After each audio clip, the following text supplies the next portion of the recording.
ونتيجة العيش يا جماعة مبهرة. شفتوا الجمال والحلاوة والقمر؟ بصوا. السلام عليكم ورحمة الله وبركاته حبايبي ومتابعين الغاليين، مساء الفل والسعادة والورد والياسمين على أحلى وأغلى ناس في الدنيا، مخبوزات شيماء والزمن الجميل. النهاردة هنعمل إيه؟ هنعمل خبز. آه أنا بعمل العيش أو المخبوزات، وبعد كده بشوف هو الاسم اللي يليق عليها إيه بكتبه في العنوان. يعني الاسم اللي هينزل لكم في العنوان على الفيديو هيبقى هو ده اسم العيش. بس هو خبز تحفه، طعمه فظيع بجد. ممكن تشتروه شبه خبز التنور شويه، خبز الصمون تقريبا او حاجه كده يعني. حلو قوي قوي قوي من غير فرن، جميل جدا. بس بالله عليكم اجبروا بخاطري واشتركوا في القناه عشان عندي فيديوهات جامده جدا، بس شجعوني عشان انزلها لكم. انا عندي بصوا مخبوزات قد كده، فلاحي وريفيه ومن غير فرن وقديمه وحاجات سهله وبسيطه جدا جدا جدا. مخبوزات شيماء والزبد الجميل او شيماء السبكي. ادخلوا ودوروا عليا كده لو مش لاقيني واشتركوا عندي. يلا بينا ندخل على الوصفه والفيديو على طول. وهنجهزهم وهيبقوا زي العسل، وكمان هنحس بايه؟ بريحه الخير بتاع زمان والبركه في البيت. يلا بينا. نص كيلو دقيق، يعني اقل حاجه نص كيلو دقيق عشان ما نحسش ان احنا تعبنا. ماشي. عليه كده ايه ربع معلقه ملح، ونقلبهم كده زي ما انتم شايفين في بعض. وبعد كده نعمل هنا حفره كده، ونجيب معلقه خميره صغيره، وكمان فوقها كده معلقه سكر صغيره. وعلى طول هننزل في الحفره دي بشويه ميه دافيين، مش كتير، عشان نشوف ايه هنحتاج ميه قد ايه. ممكن تعجنوا العيش ده بحليب لو موجود. ماشي. انا ايه الموجود عندي؟ مفيش موجود حليب، فهعجن بايه؟ بشويه ميه.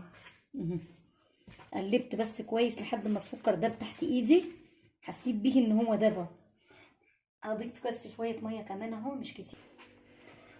بصوا يا جماعه، العجينه دي انا مش هسيبها تخمر، تمام؟ هي انا هسيبها ربع ساعه بالظبط ترتاح كده، وبعدين ايه هبدا فيها تقطيع، وابدا افردها. هسيبها تخمر امتى؟ مش هتخمر كمان، يعني بعد ما افردها واشكلها عيش. ماشي. في الوقت ده هسيبها ترتاح تاني ربع ساعه ولا حاجه، وبعدين ابقى اخبزها، لان هو عيش اساسا عيش سريع. ماشي. هوريكم العجينه دلوقتي انا هخليها عامله ازاي، والمفروض تبقى شكلها ايه. يا جماعه العجينه اهي طريه بس مش بتلزق كده. عجينه ايه؟ عجينه طريه بس مش بتلزق في ايدي، بتسلك من ايدي اهو. تمام. 10 دقايق بالظبط ترتاح بس كده، وابدا اقطعها. ماشي. هغطيها باي حاجه كده، وابدا اقطعها ونخبزها على طول على عين البوتاجاز. ساعه بالظبط، وجيت للعجينه، يعني انا ما سبتهاش اصلا 10 دقايق، ربع ساعه بالكتير. وبصي هي ما شاء الله كمان تحس ان هي يعني خمرت. بصوا المنظر. طب هتعملي ايه يا شيماء؟ هنبدا نقطعها بقى ارغفه على قد ما احنا عايزين. انا مش هعملها ارغفه مدوره، انا هعملها يعني عيش شويه شبه القارب كده، هتشوفوه معايا يعني. ماشي. هنقطعها بقى. هنبدا دلوقتي. انا مجرد ان انا قطعت خلاص هبدا افرد. تبديل الدقيق خفيف اهو. انا بس فرشت حاجه عشان إيه افرد العيش عليها. تمام. بس كده. وتبديل الدقيق كمان خفيفه من فوق بالشكل ده، وباي حاجه عندنا، ونبدا نفرد رغيف العيش بتاعنا. انا زي ما قلت لكم هفرده ازاي. هفرده بالشكل ده اهو. بصوا انا عايزه اعمله النهارده كده، وهنعمله بقى على البوتاجاز من فوق، وده اسرع عيش ممكن تعمليه. والله العظيم انا احيانا يا جماعه بعمل العيش ده وانا بعمل شويه بطاطس محمره، شويه بدنجان كده اهو. بصوا. وهنبدا نفرد هنا كده، نشيله على القماشه دي، ونبدا نفرد الرغيف التاني اهو. ده النص كيلو دي يا جماعه زي ما انتم شايفين طلعوا بالشكل ده اهو. عملتهم كده، غيرت الشكل يعني ايه. هي العجينه هي اللي احنا بنعملها، بس الشكل مختلف. ده بيدينا كده، يعني بيخلينا احنا نفسيتنا مرتاحه شويه، للي بيحب العجن والخبز. ماشي. على ما اسخن العيش ده كله كده بعجنه بكل الحاجات اللي فيه، بيرتاح كل ده نص ساعه. ما بياخدش غير نص ساعه.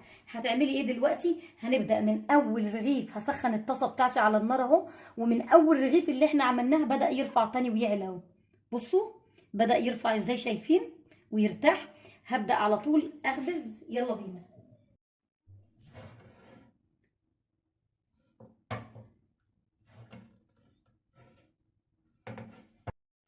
ننزل بقى بالعيش بتاعنا اللي اتعمل في لحظه، وناخد عيش تاني اهو. بسم الله الرحمن الرحيم. بسم الله ما شاء الله. العيش يا جماعه تحفه بجد اهو. وحلاوه الطاسه دي ان هي بتاخد يعني عيش، بتاخد كميه. يلا. بجد بجد النتيجه مبهره. النتيجه العيش يا جماعه مبهره. شفتوا الجمال والحلاوه والقمر؟ بصوا. وشفتوا اصلا الكميه. احنا كل ده في نص ساعه، واقل من نص ساعه كمان.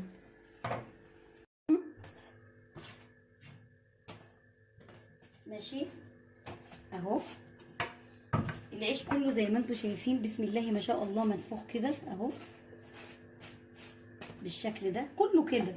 حتى لو جبنا اللي طلع يعني اللي خبزناه من شويه هتلاقوه منفوخ. بصوا كله مفتوح من جوه اهو، شايفين؟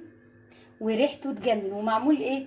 نص كيلو دقيق ب10 جنيه، ميه وملح ودقيق ومعلقه سكر بس. اتمنى كده. اتمنى بقى يكون الفيديو عجبكم، استفدتوا منه. وانا بحاول نعمل الحاجات البسيطه اللي مش مكلفه، السهله اللي من غير فرن. يعني احنا ايه، احنا دايما عندنا السهل البسيط. بس كده، اعملوا لنا لايك ومتابعه حلوه للفيديو. وايه، مع السلامه.